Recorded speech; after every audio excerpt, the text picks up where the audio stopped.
Dear students, हाँ जी बच्चे, 9th class अपना नैक्सट टॉपिक है वट इज़ सस्पेंशन। पहला आपां किया कल पढ़िया सी सल्यूशन बारे पढ़िया सी, उहदी कंसनट्रेशन बारे पढ़िया सीगा, ठीक है। प्रॉपर्टीज़ पढ़िया सी सल्यूशन दियां। नैक्सट जिहड़ा थोड़ा सल्यूशन हो किया वट इज़ सस्पेंशन। सस्पेंशन की होंदी है नॉन होमोलोगस सिस्टम।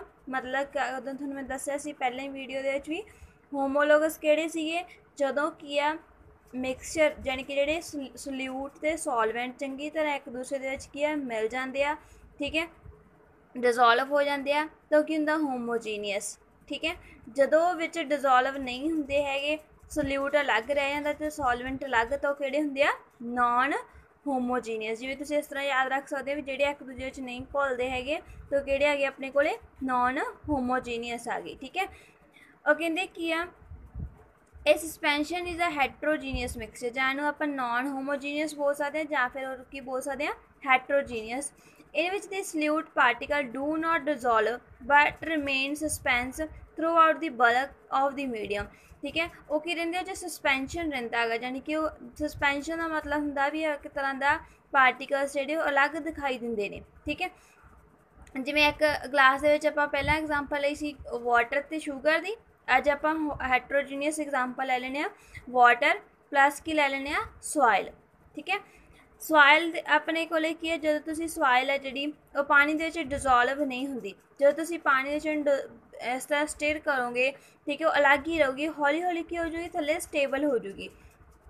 वो कहते जेडे पार्टिकल आ डिजोल्व नहीं होंगे वो की होंगे ने अपने को सस्पेंड रह जाते हैं कहते मीडियम के।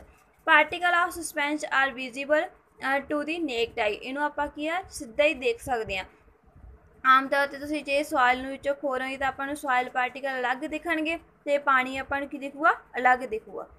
इहदियां प्रॉपर्टीज़ की ने सस्पेंशन इज़ द हैट्रोजीनियस मिक्सचर। हाँ जी, सल्यूशन की सीगा होमोजीनियस मिक्सचर सीगा ते सस्पेंशन की आ हैट्रोजीनियस मिक्सचर आ।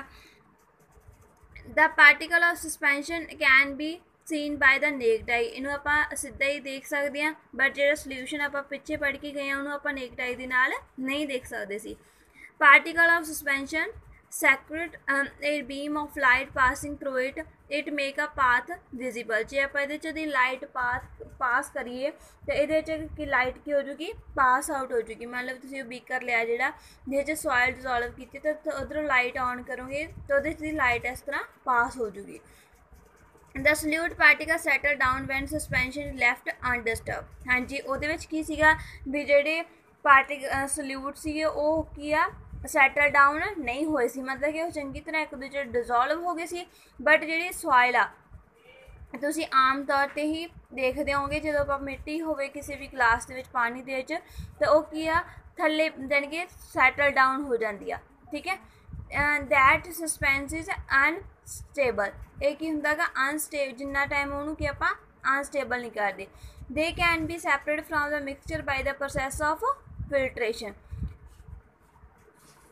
ਆਪਾਂ ਨੂੰ ਕੀ ਆ ਜਿਹੜਾ ਕਿ ਆਪਾਂ पढ़िया सीगा सल्यूशन च पढ़िया सी उन्होंने आप सैपरेट नहीं कर सकते सी, बट इनू की कर सकते हैं आप सैपरेट कर सकते हैं जिवें फिल्टर करके थोड़ी फिल्ट्रेशन पेपर के द्वारा, ठीक है।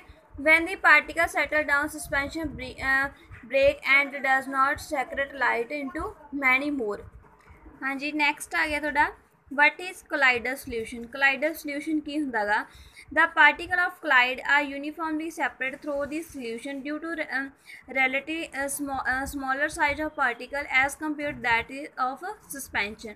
हाँ जी, ये भी की है हैट्रोजीनियस मिक्सचर हुंदा गा, ये पार्टिकल भी एक दूसरे चंगी तरह डिजोल्व नहीं हुए होंगे बट एक्ट करता कि तरह होमोजीनियस मिक्सचर की तरह, ठीक है। बट इन्हों का जोड़ा साइज आ पार्टिकल्स का वो सस्पेंशन वाले पार्टिकल्स नालों की हुंदा गा ज़्यादा हुंदा गा, ठीक है। दैन अपने कोले सॉरी घट हुंदा गा भी जेडे सस्पेंशन वाले पार्टिकल्स ने, ठीक है। फॉर एग्जाम्पल की ले लिया इन्होंने मिल्क, ठीक है। मिल्क की हुंदा हैट्रोजीनियस मिक्सचर हुंदा गा, ठीक है। Because of small size of colloid particle we can not see them the naked eye, इनू भी आप नेक्ड आई दे नाल नहीं देख सकते, but this particle is the sacred beam of visible light observe this activity. हाँ जी, अपने को की है ਨੈਕਸਟ ਕੀ ਹੁੰਦਾ ਟਿੰਡਲ ਇਫੈਕਟ, ਜਦੋਂ ਕੀ ਹੈ ਬੀਮ ਆਫ ਲਾਈਟ ਜਦੋਂ ਕੀ ਹੈ ਪਾਸ ਹੁੰਦਾ ਗਾ ਕਿਸੇ ਵੀ ਜਿਹੜੇ ਮੀਡੀਅਮ ਦੇ ਵਿੱਚੋਂ, ਠੀਕ ਹੈ, ਉਹਨੂੰ ਆਪਾਂ ਕੀ ਬੋਲ ਦਿੰਦੇ ਹਾਂ, ਟਿੰਡਲ ਇਫੈਕਟ ਬੋਲ ਦਿੰਦੇ ਹਾਂ। This scattering of beam of light is called the Tyndall effect after name the scientist to discover this effect. ਹਾਂਜੀ, ਬੀਮ ਆਫ ਲਾਈਟ ਦਾ ਮਤਲਬ ਕੀ ਹੁੰਦਾ ਗਾ, ਕਈ ਵਾਰ ਰੂਮ ਦੇ ਛੋਟਾ ਜਿਹਾ ਹੋਲ ਹੋਵੇ ਤਾਂ ਉਹਦੇ ਵਿੱਚ ਦੀ ਲਾਈਟ ਪਾਸ ਹੋ ਰਹੀ ਹੁੰਦੀ ਆ, ਤਾਂ ਆਪਾਂ ਨੂੰ ਉਹਦੇ ਵਿੱਚੋਂ ਵੀ ਜਿਹੜੀ ਕੀ ਆ ਜਿਹੜੀ ਬਹੁਤ ਸਾਰੇ ਡਸਟ ਪਾਰਟੀਕਲਸ ਦਿਖਾਈ ਦਿੰਦੇ ਆ। Tyndall effect can also observe when a fine beam of light enter the room through the small hole। ਕਈ ਵਾਰ ਤਾਂ ਥੋੜੀ ਜਿਹੀ ਰੋਸ਼ਨੀ ਪੈ ਰਹੀ ਹੁੰਦੀ ਹੈ ਤਾਂ ਉਹਦੇ ਵਿੱਚ ਆਪਾਂ ਨੂੰ ਕੀ ਆ ਡਸਟ ਪਾਰਟੀਕਲਸ ਜਾਂ ਏਅਰ ਦੇ ਪਾਰਟੀਕਲਸ ਜਿਹੜੇ ਕਿ ਆਪਾਂ ਨੂੰ ਦਿਖਾਈ ਦਿੰਦੇ ਆ। ਦਿਸ ਹੈਪਨ ਡਿਊ ਟੂ ਕਾਹਦੇ ਕਰਕੇ ਹੁੰਦਾ ਗਾ, scattering of light by the particle of dust smoke in the air। ਆ ਦੇਖੋ ਤੁਹਾਨੂੰ ਨੈਕਸਟ ਡਾਇਗਰਾਮ ਦੇ ਵਿੱਚ ਦਿਖਾਇਆ ਗਿਆ, ਕਈ ਵਾਰ ਬਹੁਤ ਸਾਰੇ ਟਰੀਜ਼ ਲੱਗੇ ਹੁੰਦੇ ਤੇ ਉਹਦੇ 'ਚ ਸਨਲਾਈਟ ਇਸ ਤਰ੍ਹਾਂ ਆਪਾਂ ਨੂੰ ਦਿਖਾਈ ਦੇ ਰਹੀ ਹੁੰਦੀ ਆ, ਤੇ ਕੀ ਹੁੰਦਾ ਆਪਣੇ ਕੋਲੇ ਟਿੰਡਲ ਇਫੈਕਟ। ਇਹਦੀਆਂ ਪ੍ਰੋਪਰਟੀਜ਼ ਕੀ ਹੈ, ਕੋਲਾਈਡਲੀ ਦਾ ਹੈਟਰੋਜੀਨੀਅਸ ਮਿਕਸਚਰ, ਕੋਲਾਈਡ ਕੀ ਹੁੰਦਾ ਹੈਟਰੋਜੀਨੀਅਸ ਮਿਕਸਚਰ ਆ।